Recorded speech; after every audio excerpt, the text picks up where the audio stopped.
Subscribe to my YouTube channel, share it with your friends, and comment your thoughts. The petals were still falling when Ethan took a step back from the altar. Sasha didn't hear him at first. The string quartet played softly behind her, and the wind caught the edge of her lace veil. Everything looked perfect. Until she saw his face, his lips moved. "I can't do this." The words hit her harder than any slap. Her smile, frozen in front of 200 guests, twitched. She blinked, confused. "What?" Ethan took another step back. The congregation rippled with murmurs. Bridesmaids shifted uneasily. The priest cleared his throat. Sasha turned to Ethan again, praying he'd say it was a joke, some cruel, misplaced humor, but he dropped the ring. It landed with a dull clink on the marble floor of St. Catherine's Cathedral. "No," Sasha whispered, stepping forward. Her heel caught on her gown, but she didn't care. "Ethan, what are you doing?" He looked at her the way someone might look at a stranger on the street, detached, cold. His voice was calm, almost robotic. "I can't marry you, I've made a mistake." Gasps shot through the pews. A woman started crying. Sasha's mother stood up, her face white as her pearls. "Ethan," Sasha choked, "don't do this, not here, not now." He shook his head. "I'm sorry, Sasha, I can't lie to myself anymore." She reached out for him, but he backed away like her touch burned. She couldn't comprehend it. Just this morning he had kissed her forehead. Just last night they had laughed. During the rehearsal dinner. Just last week he had told her she was everything he ever wanted, and now he was just leaving. Then without another word, he turned and walked down the aisle, past stunned guests, past the altar, past the life they were supposed to begin together, and he never looked back. Sasha stood there, frozen. 10 full seconds passed. 20. The silence in the cathedral was suffocating. Her breath hitched, her chest caved, then her knees buckled and she collapsed. The sharp pain in her legs barely registered. The priest rushed forward, but she didn't see him. Somewhere behind her, her father cursed loudly. Her mother screamed. But it all sounded far away, like she'd slipped beneath ice. The music had stopped. Chairs scraped. Whispers turned to frantic murmurs. Someone threw a coat over her shoulders. Cameras started flashing. Someone from the press had snuck in. Sasha looked up, dazed, and saw lenses pointed at her like weapons. The headlines would write themselves. "Heiress dumped at the altar." "Broken bride in designer lace." Cheating rumors swirl around Ethan Crane. She heard her father shouting something about lawsuits, her mother trying to pull her up. Lila's voice, frantic, trying to push people back. But all Sasha could see was the ring, still lying on the marble floor, glittering in the sunlight. An hour later, Sasha was in the back of a town car, veil crumpled in her lap. Her mascara was smeared. Her lips were raw from biting them. Her phone vibrated, but she didn't look. Her best friend, Lila, sat beside her in silence, watching her like she might shatter again. "I don't understand," Sasha finally whispered. "He was fine this morning. He smiled at me. He held my hand." Lila didn't answer. Sasha turned toward her, voice sharper this time. "Tell me the truth." "Did you know?" Lila flinched. "No, I swear. I didn't know he'd do that. He was nervous, but I thought it was normal." "Nervous?" Sasha's laugh was sharp, bitter. "We were together 3 years. You don't dump someone at the altar because you're nervous." Lila looked away, biting her lip. Sasha's jaw tightened. "What are you not telling me?" I'm just... I don't know, Sasha. Maybe he panicked. Maybe something happened last night." "Last night?" Lila hesitated. "He left the rehearsal dinner early, said he had a headache." Sasha stared at her. "So you think he was with someone?" Lila didn't reply. Sasha pressed her head against the window. Her heart wasn't just broken, it felt hollow. Ethan hadn't just left her. He'd chosen to humiliate her in front of everyone she knew. He could have left a week ago, a day ago, even this morning, but he chose to do it in front of the world. Then her phone buzzed, a single message from an unknown number. "He was never yours. Ask your father who paid him." Her breath caught. "What the hell?" she murmured. She read it. Again, then a third time. Who paid him? That night, Sasha didn't sleep. She sat in her old childhood bedroom, still wearing the ruined wedding dress, staring at the text. She thought about deleting it. Instead, she screenshotted it. Then she thought, about Ethan. Had he taken the money? Had he planned this all along? She remembered the vacations he never paid for, the expensive watches her father gifted him, the way he never quite committed to building a future. God. How much of it was real? At 2:12 a.m., her father barged into her room, drunk. He didn't knock. "I've scheduled press damage control," he said. "They'll spin it. You'll look like a victim." Sasha didn't look at him. Why would someone say you paid Ethan? Silence. When she finally turned to look, he wasn't angry, just tired. "I did what I had to do," he said. Her heart skipped. "You, what?" "I offered him money to leave. It was a test. I didn't think he'd take it. You tested my fiancé? He was with you for the wrong reasons. He didn't pass." Sasha's mouth fell open. "You ruined my wedding because you wanted to test him. I saved you." "No." Her voice broke. "You broke me." He staggered out of the room. She sat on the bed, shaking, her body trembling with disbelief. Her own father had bribed her fiancé, and Ethan had taken the deal. The betrayal cut deeper than any heartbreak.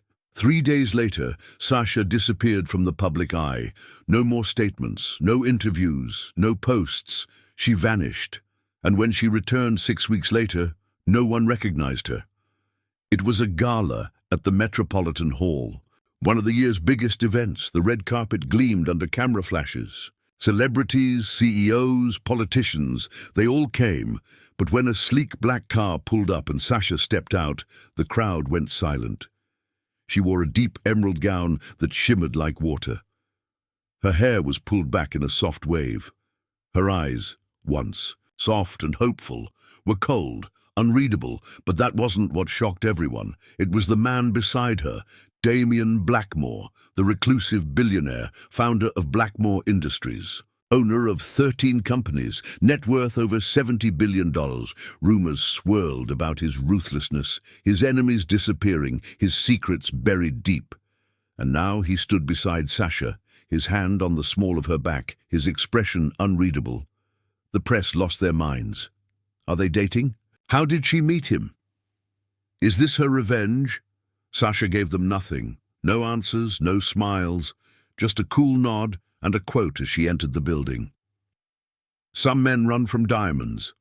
Others know exactly what they're worth. Inside the gala, Damien walked beside her without small talk. It wasn't until they reached a quiet corner of the marble terrace that he finally spoke. "I know about Ethan," he said. Sasha blinked. "What?" He handed her a small envelope. Inside were photos, emails, wire transfer records. Sasha's hands shook. "How did you get these?" "I have my ways." She looked at him. "Why are you helping me?" His expression didn't change. "Because this isn't just about your wedding." "It never was." Her voice was barely a whisper. "What do you mean?" Damien stepped closer. "Your family buried something 15 years ago, something they didn't want the world to know. Your father thought paying Ethan off would protect it." She stared at him, her stomach turning cold. "What secret?" He leaned in, eyes dark. "Find out who your real mother is." The envelope Damien handed her felt heavier than anything Sasha had ever carried. Heavier than her ruined wedding dress, heavier than the shame, the betrayal, the headlines. But it was the last thing he said that burrowed into her chest like a blade. "Find out who your real mother is." She clutched the envelope in her lap all the way home, Damien's black car gliding silently through New York's late-night streets. He said nothing more. He didn't need to. Her mind was reeling. Her real mother? What did that even mean? Was it a mistake, a manipulation, a cruel lie to hurt her father? But deep down, deep in a part of her soul she rarely listened to. Something stirred. Something old. Something broken. Back in her penthouse, Sasha poured herself a glass of red wine with a shaking hand. She sat at the long oak dining table, staring at the envelope under a single pool of warm light. Then she opened it. Inside, a yellowed photo of a woman with auburn hair and haunted eyes holding a baby. A hospital record from 1994. A confidential adoption form signed by a man she recognized instantly, and a single sentence scribbled on a sticky note in tight, angry handwriting. "She gave you away. But your father kept you a secret." Sasha's pulse thudded. She stared at the woman in the photo, the same soft jawline, the same dimples. It was like looking into a foggy mirror. This can't be real. She dropped the photo, breathing hard. Then she picked up the hospital record. Her name was on it, but not as a birth name. Infant girl, Lena Rose. Date of birth, March 5th, 1994. Mother, Rose Bennett Rose. Not Victoria, the woman Sasha had called Mom all her life. Sasha's hands curled into fists. It was all a lie. Her family, her father, her perfect mother with the pearls and fake affection. They'd hidden everything. All the strange memories came rushing back. The way Victoria had never called her my baby, only our daughter. How she was always cold when Sasha cried. Here she asked about baby photos and was told, "We lost some in a flood." Now she understood. She wasn't their child. She was a purchase, a secret, a silence. The next morning, Sasha stood in front of her father's office like a bomb ticking down. He was at his desk when she walked in without knocking, just like he had done the night of the wedding. He didn't look up. "You look tired." She threw the envelope on his desk. "Who is Rose Bennett?" His eyes flicked up. His mouth tightened. Sasha stepped closer. "Tell me. Now." He sighed and sat back. "She was a mistake." "A mistake?" Her voice cracked. "You mean my mother was a mistake? She was unstable. Poor. Not someone I could build a life with. She wanted to keep you, but I knew she couldn't. I had you taken. I gave her money. I made it disappear." Sasha's legs nearly gave out. "You stole me." He didn't deny it. "She would have ruined you. She had nothing." "And what did you have?" She shot back. "Money, power, a fake marriage, and a daughter you could parade around like a trophy?" He stood, suddenly fierce. "I raised you. I gave you everything. The house, the schools, the world at your feet. And this is how you thank me?" Sasha's voice lowered into steel. "You bought a child and buried a mother." He pointed at her. "Don't dig where you're not ready to bleed." But Sasha had already started digging, and she was ready to burn. Later that day, she found herself in a forgotten corner of Queens, a quiet neighborhood lined with tired homes and even more tired lives. Damien's people had traced Rose Bennett to a small second-floor apartment. Sasha knocked, heart hammering in her chest. A frail voice answered. "Who is it?" She opened the door slowly. A woman in a faded cardigan stood in the hallway, her auburn hair streaked with silver. Her eyes were the same as Sasha's. They stared at each other, and the woman whispered, "Lena?" Sasha burst into tears. They sat on a sagging couch that smelled like lavender and dust. Rose held her hands like she'd never let go again. "I looked for you," she said, "for years. Your father threatened me, paid off doctors, moved you far away. I tried the courts, the media. No one believed me. Why didn't you go public?" Rose wiped her eyes. "I did, once, but he crushed it, said I was lying, that I wanted money. I was called a fraud, a madwoman, so I stopped. But I never forgot. You." Sasha listened, weeping quietly. The truth unraveled like a wound finally breathing air. That night, she couldn't sleep. She called Damien. "I want everything," she said. "Files, names, secrets. If my father's buried anything else, I want it dug up. Even if it destroys your family." "I don't have a family," she whispered. "Not anymore." The next 3 weeks were a storm. Sasha went silent again, not from grief this time, but preparation. She moved Rose into a secure residence, away from paparazzi and danger. She hired investigators, lawyers, hackers. With Damien's help, she uncovered shell companies tied to her father, some offshore, some illegal. There were payouts to judges, blackmail files, documents that could ruin careers. Her father had built an empire on lies, and now she was going to end it. The first strike was quiet. An anonymous tip to the IRS, then to the New York Times, then to a federal task force. The second was louder. Sasha held a private press conference. She stepped into the spotlight not as a broken bride, but as the true daughter of Rose Bennett, unveiling the truth about her stolen past. The media went nuclear. Headlines exploded. Heiress claims billionaire. Father stole her from birth. Mother. Blackmore connection behind mysterious reappearance. Revenge, redemption, and a $70 billion secret. Victoria, the woman she once called mother, fled to Europe. Her father was summoned by federal prosecutors. And Ethan, the man who'd left her at the altar, tried to call. Sasha didn't answer. One rainy afternoon, Damien found her standing by his penthouse window, watching the storm roll over Manhattan. "I didn't think I'd have the strength," she said, softly. "But you did." Sasha turned to him. "Why did you help me?" Damien looked at her for a long moment. "Because I saw someone who refused to break, even when the world tried to shatter her. I respect that, and—" he stepped closer. "I know what it's like to be betrayed by your own blood." Sasha's breath caught. "What happened to you?" But Damien only said, "Some stories aren't meant to be told yet." Then, gently, he took her hand. By the time the trials began, Sasha had completely transformed. No longer the soft-spoken socialite. She was steel, fire, truth. She walked into court beside Rose, head held high. And when the verdict came, her father found guilty of fraud, embezzlement, and conspiracy. She didn't cry.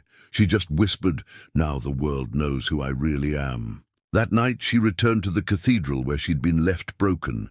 She stood at the altar alone, the same marble beneath her heels. But this time, no veil, no groom, no shame.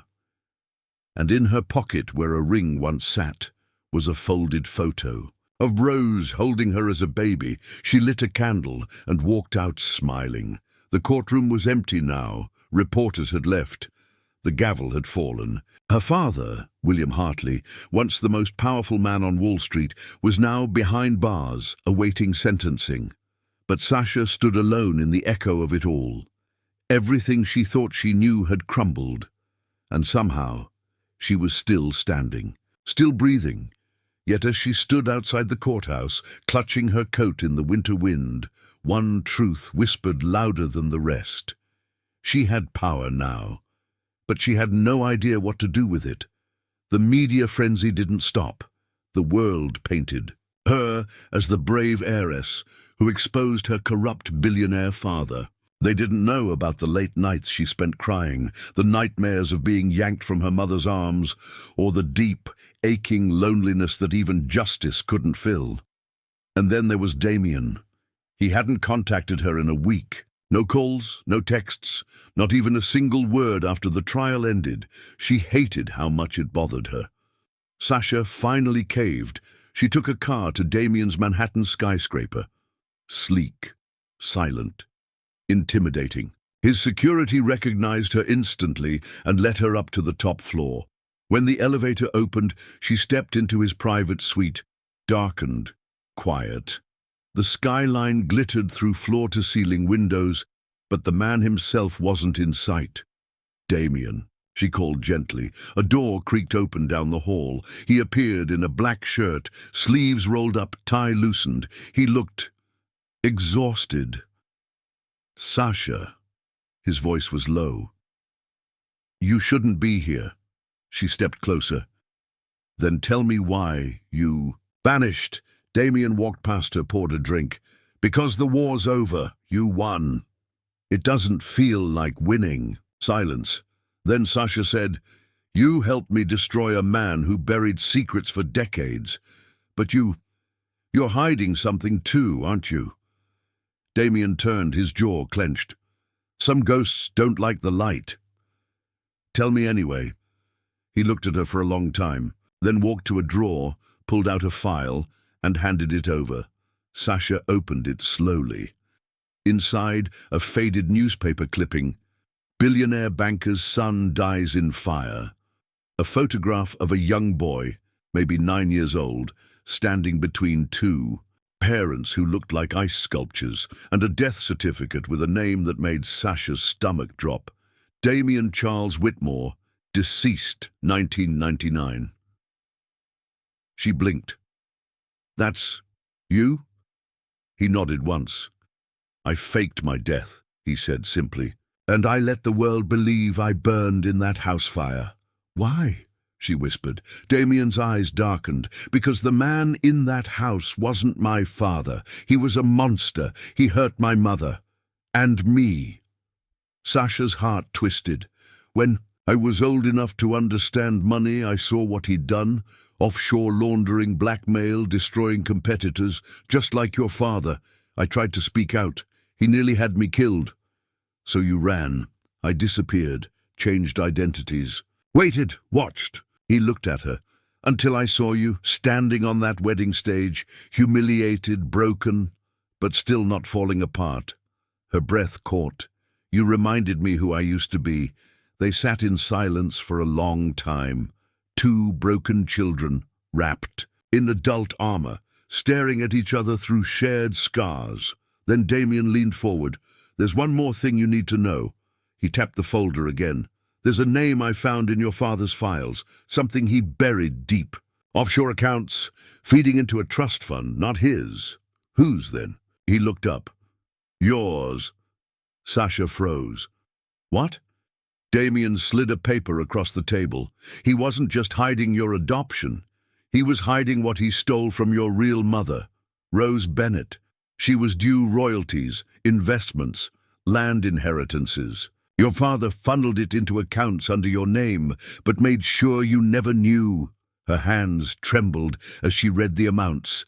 Tens of millions. All hers. All stolen from the woman who had spent her life in a crumbling apartment. Sasha stood, chest heaving. He robbed her, for years, while she was barely eating. Damien nodded. "And now you can return it." Sasha moved fast. She transferred the entire fund back to Rose's name, shocking the legal teams. She made a public statement honoring her mother's sacrifices and resilience. And more than that, she opened a non-profit in Rose's name, the Lena Rose Foundation, a global organization focused on protecting mothers and children from coercive adoption, abuse of power, and silencing. The backlash was instant. Some media called her unstable, others a hero, but Sasha didn't care. She'd finally found her purpose. Ethan, the ex-fiancé, sent her a handwritten letter from abroad. It was long, groveling, half apology, half excuse. He begged her to speak once, said he had made a mistake under pressure. Sasha didn't respond. Instead, she sent the letter back, unopened, with a photo of her smiling beside her real mother, captioned, "I'm not who you left behind anymore." But it wasn't over, because someone else was watching her every move, and they weren't happy. It happened. Late one night, Sasha returned to her apartment to find her front door slightly open. She froze, pulled out her phone. "Called Damien. Don't go inside," he said immediately. "I'm coming." But it was too late. The second she stepped into the room, she saw it. A single white rose placed on her kitchen counter and scrawled in black marker across the window, "Go." Back to silence. The white rose on her kitchen counter was fresh, too fresh. Sasha's heart pounded as she backed away. Her mind screamed to run, but her feet wouldn't move. Then came the voice. You should have stayed quiet. It was low, sharp, male. From the shadows behind her bedroom door stepped a man she hadn't seen in over a year. Vincent Hale, her father's most trusted fixer, former legal strategist, ruthless, brilliant. The man who had once handed her a contract that buried her mother's name forever. What do you want? Sasha asked, her voice trembling but firm. Vincent smiled thinly. What? I've always wanted order. He stepped closer. Your father trusted me. You humiliated him, brought him down. That created chaos, and now you're dragging his name through the mud by rebuilding that woman's legacy. That woman is my mother. He cocked his head. Your biological mother. But let's not pretend she raised you. William did. No, Sasha hissed, stepping back. He bought me, stole me, lied to me, and still gave you a life you never would have had. But that wasn't enough, was it? His tone turned icy. You had to torch everything. Justice isn't destruction, she snapped. It's truth. Vincent took a threatening step forward. This is your final warning. Shut the foundation down. Disappear quietly, or you won't get another chance. Sasha locked eyes with him. You're not in charge anymore. The click of a gun silenced the room. Vincent turned slowly. Damien stood at the entrance, pistol in hand, rage in his eyes. Try touching her again, Damien growled. I dare you. Within minutes, Vincent was in custody. Damien had called private security, and his legal team handed over evidence Sasha didn't even know he'd gathered. Emails, bank records, forged documents, all tying Vincent to offshore. Accounts, blackmail schemes, and the last remnants of William Hartley's criminal empire. The white rose wasn't a threat, it was a signature. Vincent had silenced dozens of whistleblowers over the years that same way. But this time, his victim had protection. Days later, Sasha sat in the courtroom again, but this time, not as a victim. Vincent Hale was sentenced to 17 years without parole. The media coverage exploded again, but Sasha remained quiet. She didn't do interviews. She didn't need to. The world could say what it wanted. She knew who she was now, and that was enough. Months passed. The Lena Rose Foundation grew fast. Chapters in 5 countries. Women who were once silenced found their voice. Children who were trafficked or hidden were reunited with families. Survivors found shelter, education, power, and Sasha. She finally went back to that tiny apartment where Rose had lived. The one. With cracked tiles and peeling wallpaper, she bought the building, renovated it, but left her mother's room untouched, preserved like a museum of love and sacrifice. She sat on her mother's bed, touching the worn quilt, and whispered, I did it, Mama. I brought your name back. A breeze passed through the open window, soft, gentle. She liked to think it was her mother saying, I'm proud of you, baby. 1 year later, the gala was breathtaking. Velvet banners, gold lights, and women from every walk of life holding hands, sharing stories, rising together. Sasha stood on stage, her voice steady, eyes shining. I was once a girl with a perfect last name and no idea who I truly was. I thought silence was safety, but I was wrong. Silence is prison. She paused, scanning the room. Truth breaks chains. And love, real love, doesn't hide in the dark. It steps into the light. The room rose in applause. And at the back, in a sleek black tuxedo, Damien watched her like she hung the stars. After the event, he found her on the rooftop balcony, overlooking the city. You made something unstoppable, he said quietly. I didn't do it alone, she replied. Damien reached into his jacket, pulled out a small velvet box. Sasha froze, but when he opened it, it wasn't a diamond. It was a delicate silver ring engraved with a single rose. Not for engagement, Damien said. Not yet, just a promise. She looked up at him. To what? To walk beside you, however long you'll have me. Sasha smiled, eyes glistening. I'll have you as long as you don't vanish again. He chuckled softly. Deal. She slid the ring on. It fit perfectly. The final letter later that night, back at home, Sasha opened an envelope from her lawyer. It was something that had only recently been unsealed, a personal letter from William Hartley, written days before his arrest. Sasha, I won't ask for forgiveness. I don't deserve it. But I want you to know, I saw it coming. The moment I saw the fire in your eyes after the wedding, I knew my time was up. I didn't choose you to love you. I chose you to quiet my guilt. I thought money could replace a mother's arms. It can't. You were never meant to be a Hartley. You were always meant to be a Bennett, and for what it's worth, I'm glad the world will know your name, William. She folded the letter slowly and placed it in a locked box. She didn't forgive him, but she no longer hated him either. He was a man poisoned by power, destroyed by silence, and she refused to follow that path. Epilogue. 1 year later, Sasha walked through a village in South Africa where the Lena Rose Foundation had just opened a school. Children laughed and ran toward her, pulling her hands, touching her curls, asking questions in a dozen different languages. She crouched down beside a little girl with wide eyes and a broken sandal. What's your name? Sasha asked. The girl grinned shyly. Zelani.